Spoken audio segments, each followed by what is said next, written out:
ভৌতিক একটি গল্প। আমাদের গ্রামের বাড়ির পাশেই একটি মন্দির আছে, যেখানে সচরাচর কেউ যায় না। রাতের বেলাতে এমনিতে কেউ তো যায় না, দিনের বেলাতেও ভয় পায়। সেখানে রাত তো দূরের কথা, কিন্তু মানুষের প্রচলিত কথা। কিন্তু আমরা অনেকেই সেখানে যাই যখন মানুষজন সমালোচনা করে বা রাস্তার পাশ দিয়ে মানুষ চলাচল করে, তখন রাতে কখনোই একা যায় না। কারণ সেখানে মানুষ রাতের বেলায় করবে, রাতে গেলে কেউ ফিরে আসে না, যে কারণে আমরা সবাই একাই কখনো যাই না। কিন্তু হঠাৎ একদিন আমাদের মনে একটা সাহস জাগলো যে আজ দেখবো মন্দির ঘরের ভিতরে কি আছে, এমন কি আছে যার জন্য মানুষ ওখানে রাতের বেলা কখনোই যায় না। আমরা দেখব। আমরা 4 জন ছিলাম। 4 জনের ভিতরে একজন বললো যে না, ওখানে যাওয়া যাবে না। কিন্তু আমরা তাও মনে করলাম যে না, যাবো। সেক্ষেত্রে আমাদের কথা শুনে সেও বললো যে যাবো। কিন্তু আমরা যখন যাবো 4 জন কিছু প্রস্তুতি নিছি। প্রস্তুতিটা হচ্ছে একটা ম্যাচ লাইট নিছি, একটা বিড়ি নিছি, এক বান্ডিল, আর কিছু লোহার টুকরা নিছি। লোহার টুকরা আসলে সচরাচর আমরা সবাই বিশ্বাস করি যে লোহার টুকরা কাছে থাকলে দূরত্ব আসে না। ম্যাচ নিছি, বিড়ি ধরায় আমরা যাবো।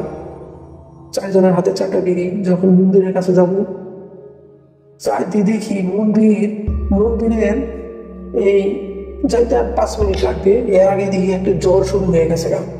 জ্বর তো যেমন তেমন জ্বর না, সেই জ্বর। এত জ্বরের মধ্যে আমরা কিভাবে যাবো, আমরা টেনশনে পড়ে গেলাম। তারপরেও আমাদের উড়ে নিয়ে যাবো, এরকম পরিস্থিতি। এত ভয় লাগতেছে যে আমাদের উড়ে নিয়ে যাবো 4 জনটাই। আমরা কিন্তু 4 জনে হাত ধরছি, 4 জন একসাথে আজকে যাই হোক আমরা যাবো ওখানে। কিন্তু যাই দেখি ওখানে একটা বট গাছ আছে। অবশ্য বট গাছটা বলতে ভুলে গেছিলাম।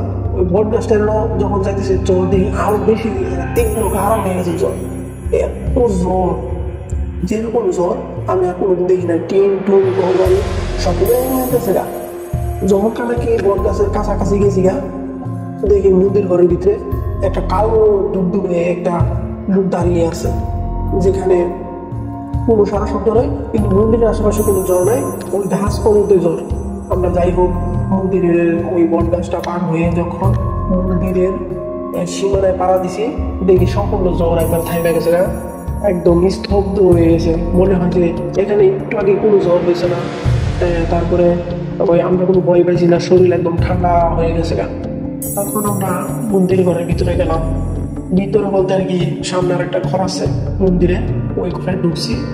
যত সেট করে এক সাইড আর কি লাগানো ছিল, ওই সেটটা যখন আমরা পারবো তখন বলতেছে তোরা যে জায়গা থেকে আসছস ওই জায়গায় চলে না, তোরা এখানে থাকিস না।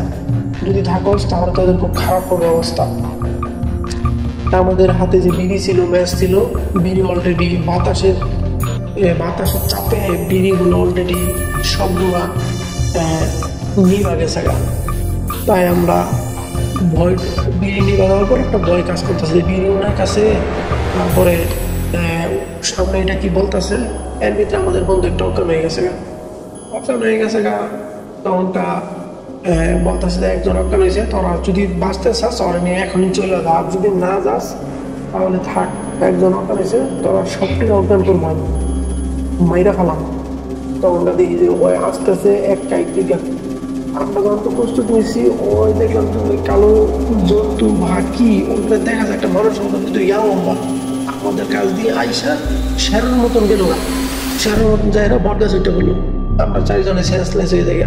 আমাদের শব্দ শুনে একজন চিল্লায় দিছে, শব্দ শুনে পাশের বাড়ি থেকে হিন্দু কিছু লোক ছিল, ওনারা আইসা আমাদেরকে উদ্ধার করে।